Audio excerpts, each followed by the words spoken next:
வணக்கம் டெலிவிஷன் 9 டிவிக்காக நான் உங்கள் லக்ஷ்மி நாராயணன். இப்போ நம்ம பார்க்க போகிறது வார ராசி பலன் 22ஆம் தேதியிலேருந்து 28ஆம் தேதி வரை எப்படி இருக்க போதுன்னு பார்க்க போகிறோம். ஸோ எப்போதுமே சொல்கிறதாங்க லக்னத்துக்கு பாருங்கள். ராசிக்கு பார்ப்பதோட லக்னத்தை பார்க்குறது ரொம்ப பர்ஃபெக்டாக இருக்கும். உதாரணமாக ஒரு மகர லக்னம் விருச்சிக ராசினா நீங்கள் விருச்சிக ராசிக்கான பலன்களை பார்க்கறதோட மகர ராசிக்கான பலன்களை பார்க்கறது ரொம்ப பர்ஃபெக்டாக இருக்கும். முதல்ல வர்றது பொது பலன்கள், அதுக்கப்புறம் தசா புக்தி பலன்கள். உங்கள் ஜனகால ஜாதகத்தில் என்ன தசா புக்தி அந்தரங்களோ அதை நோட் பண்ணி வச்சு அதை மிங்கிள் பண்ணி பாருங்கள், ரொம்ப பர்ஃபெக்டாக இருக்கும். வீடியோட எண்டில் டிப் ஆஃப் த வீக் இருக்குது, மறக்காமல் பாருங்கள்.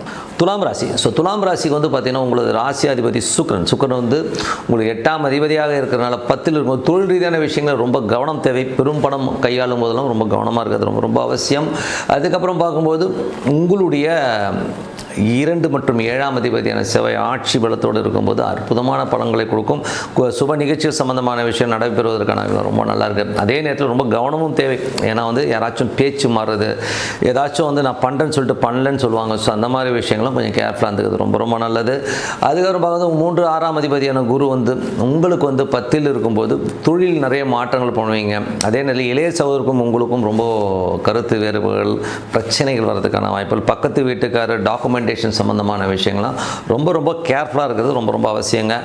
அதுக்கப்புறம் பார்க்கும்போது 4 5ஆம் அதிபதியான சனி உங்களுக்கு 6ல் இருக்கும்போது லோன் போட்டு ஏதாச்சும் வீடு வாங்கலாமா, வண்டி வாங்கலாமாங்கிற எண்ணங்கள் இருக்கும். பட் இதெல்லாம் யோசித்து வாங்க.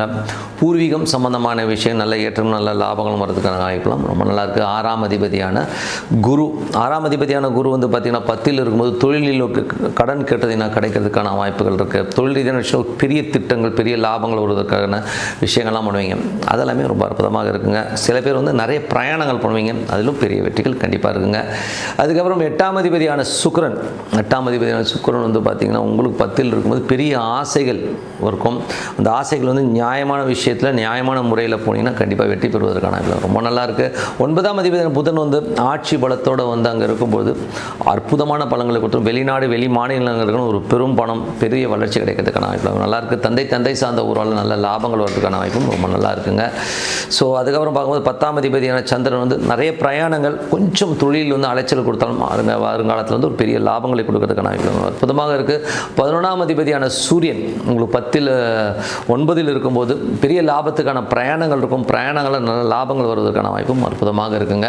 12ஆம் அதிபதியான புதன் பார்த்திங்கன்னா உங்களுக்கு 9ல் இருக்கும்போது ஆன்மீக சுற்றுலா ஆன்மீக பயணங்கள் போகலாம், வெறு தூரம் போகணுன்ற பிளான்லாம் பண்ணுவீங்க. ஸோ அதெல்லாமே ரொம்ப சிறப்பாக இருக்குங்க.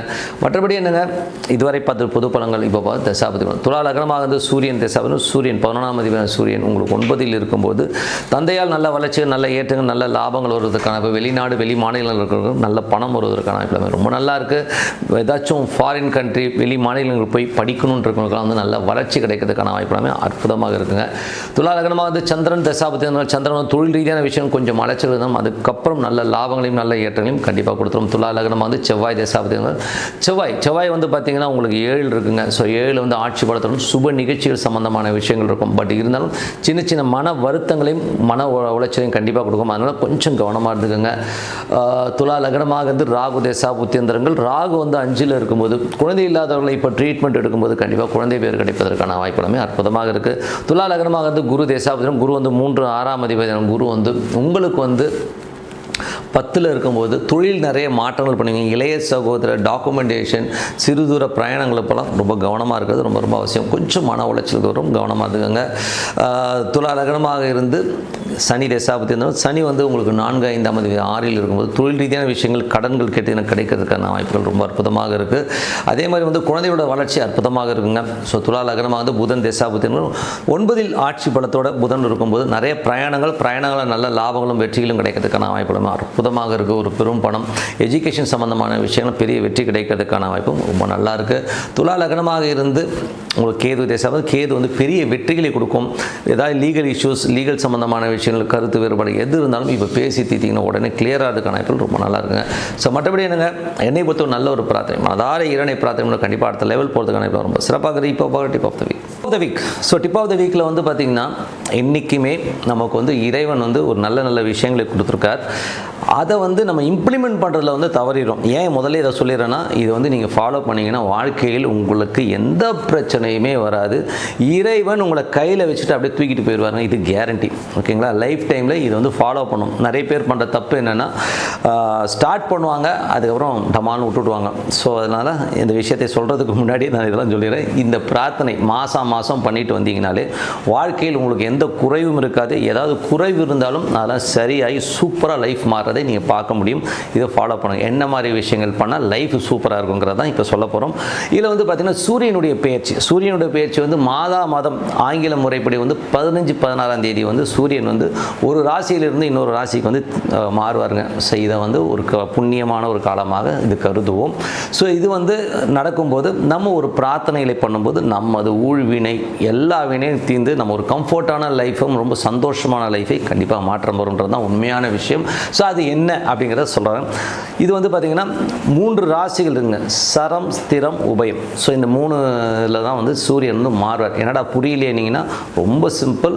15ஆம் தேதி 16ஆம் தேதி அன்றைக்கி யூடியூப்பில் போய் பாருங்கள், அவங்க போட்டிருப்பாங்க. ஃபஸ்ட்டு வந்து பார்த்திங்கன்னா சரம்ங்கிறது வந்து மேஷ ராசிக்கு வந்து பயிற்சி ஆகிறது வந்து சரம் சொல்லுவோம். ஸோ இது வந்து ரொம்ப கன்ஃபியூஷனாக வேணாம். 15-16ஆம் தேதியில் சூரியன் பயிற்சி எங்கெந்த ராசிக்கு வருதுன்னு நீங்கள் பஞ்சாங்கத்தில் பார்க்கலாம். யூடியூப் வீடியோஸ் நிறையா வரும், அதுலேருந்தே தெரிஞ்சுக்கலாம்.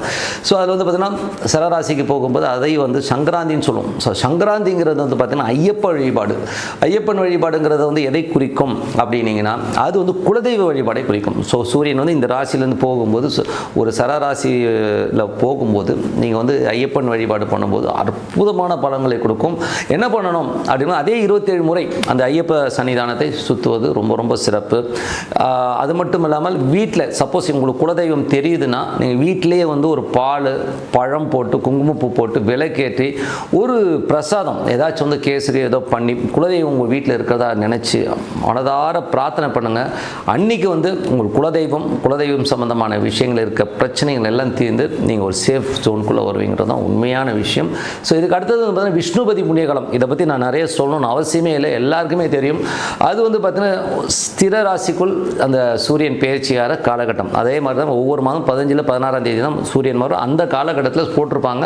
ஸோ விஷ்ணுபதி புண்ணிய காலங்கிறது வந்து இன்றைக்கி மக்கள் வந்து நிறைய இடங்களில் வந்து பார்க்குறாங்க, கூட்டமாக இந்த பிரார்த்தனை பண்ணாங்க. ஏன்னா இது பொருளாதாரத்தில் வந்து அடுத்த லெவலுக்கு கொண்டு போகுதுங்க. ஒரு பெரிய பொருளாதாரம், ஒரு பெரிய வந்து லெவலில் வந்து பார்த்திங்கன்னா பொருளாதாரத்தை ஒரு பெரிய வளர்ச்சியை கொடுக்குது. இது கண்கூடாக வந்து நிரூபிக்கப்பட்ட உண்மை. அந்த காலத்தில் என்ன பண்ணுவோம், விஷ்ணுபதி புண்ணிய காலகட்டத்தில் வந்து பார்த்திங்கன்னா 27 முறை பெருமாளை வழிபாடு, பெருமாளை சுற்றணும். 27 முறை வந்து அந்த 27 பூ கையில் வச்சுக்கோங்க. 27 முறை சுற்றி வாங்க. ஃபினான்ஷியலி இருக்கிற பிரச்சனையெல்லாம் தீர்ந்து பொருளாதாரத்தில் ஒரு பெரிய வளர்ச்சி கண்டிப்பாக கொடுத்துருங்க. இதுக்கு அடுத்தது வந்து பார்த்திங்கன்னா ஷடசித்தி புண்ணிய காலம். ஸோ ஷடசித்தி புண்ணிய காலம் இதே மாதிரி ஒரு 15-16 தேதியில் வந்து உபய ராசியில் வந்து சூரியன் சஞ்சரிக்கிற காலகட்டங்களில் வரும். ஸோ அப்போது நம்ம என்ன பண்ணுறது அப்படின்னும் போது, அப்போ வந்து பார்த்திங்கன்னா நீங்கள் ஈஸ்வர வழிபாடு, ஸோ ஈஸ்வரன் கோயிலுக்கு போய்ட்டு வழிபாடு பண்ணுறது, அதே மாதிரி வந்து 27 முறை வந்து ஈஸ்வரனை வந்து சுற்றுறது. அப்போது வந்து உங்களுக்கு அது மட்டும் இல்லாமல் அன்றைக்கி வந்து சித்த சமாதிகளுக்கு போகிறது வந்து அற்புதமான பலன். இது என்ன மாதிரி விஷயங்களை பண்ணும், உங்களுடைய கர்மானும் போது நீங்கள் இப்போ பொருளாதாரத்தை விட்டுருங்க, குலதெய்வத்தை விட்டுருங்க. இதுக்கு அடுத்தது கர்மாங்கிறது வந்து பார்த்தீங்கன்னா எத்தனையோ ஜென்மமாக தொடருகின்ற கர்மாக்கள் நம்மளை வந்து ஒரு லைஃப்பில் வந்து ஒரு லாக் மாதிரி போட்டு உட்காந்துருவோம். சில பேருக்கு வந்து பார்த்திங்கன்னா நிறைய லாக் இருக்குது. சில பேருக்கு வந்து பார்த்தீங்கன்னா கடனே ஒழியாது. சில பேருக்கு வந்து உடல் ரீதியான பிரச்சனைகள் வழியாக வரும். வம்சாவழியில் ஒரு சில பிரச்சனைகள் வரும். இதெல்லாம் தீரணும்னா இந்த ஷடசித்தி புண்ணிய காலத்தில் வந்து பார்த்திங்கன்னா ஈஸ்வரனை 27 முறை வலம் வந்து மனதார பிரார்த்தனை பண்ணுங்கள். முடிஞ்சால் அன்றைக்கே வந்து சித்தர் சமாதிகளுக்கு போய்ட்டு ஒரு 1/2 மணி நேரம் உட்காருங்க. அற்புதமான வளர்ச்சி. அன்றைக்கி வந்து சித்தர்கள் ஈஸ்வரனை வழிபடுவார்கள். ஈஸ்வரன் நமக்கு வந்து பிராப்தம் இருந்திருந்தால் அந்த சித்தர்களை நம்ம பார்க்குற ஒரு பிராப்தம் நமக்கு கண்டிப்பாக கிடைக்குங்க. ஸோ இது 3 மட்டும் மாதம் ஒவ்வொரு மாதமும் ஒவ்வொன்று வரும். அதை கரெக்டாக ஃபாலோ பண்ணுங்கள். நம்ம சேனலில் கண்டிப்பாக வந்து இந்த 3 காலத்தையும் நம்ம வந்து சொல்லுவோம். ஓகேங்களா? நீங்கள் வந்து வாராசி பண்ணி நம்மளதுலேயே வரும். நீங்கள் அதை ஃபாலோ பண்ணிங்கனாலே போதும். லைஃப்பில் வந்து எக்ஸ்ட்ராடினரியான சேஞ்சு. லைஃப் வந்து நீங்கள் எதை பற்றியுமே கவலைப்பட வேணாம். உங்களுக்கு தேவையான விஷயத்தை ஆண்டவன் வந்து வீடு கிட்ட உங்ககிட்ட வந்து சேர்ப்பாருங்கிறது உண்மையான விஷயம். நீங்கள் வந்து ஃபாலோ பண்ணுங்கள். நிறைய பேர் வந்து கொஞ்சம் வெற்றி கிடைச்சோன்னா அதை கண்டுக்காமல் விட்டுருவீங்க. பட் இது வந்து லைஃப் டைம் ஃபுல்லாக ஃபாலோ பண்ணிங்கன்னா லைஃப்பில் எந்த குறைவும் இல்லாமல் அற்புதமான வாழ்க்கை உங்களுக்கு இருக்குன்னு சொல்லிட்டு உங்களது விடைபெறுவது உங்கள் லக்ஷ்மி நாராயணன். நன்றி, வணக்கம்.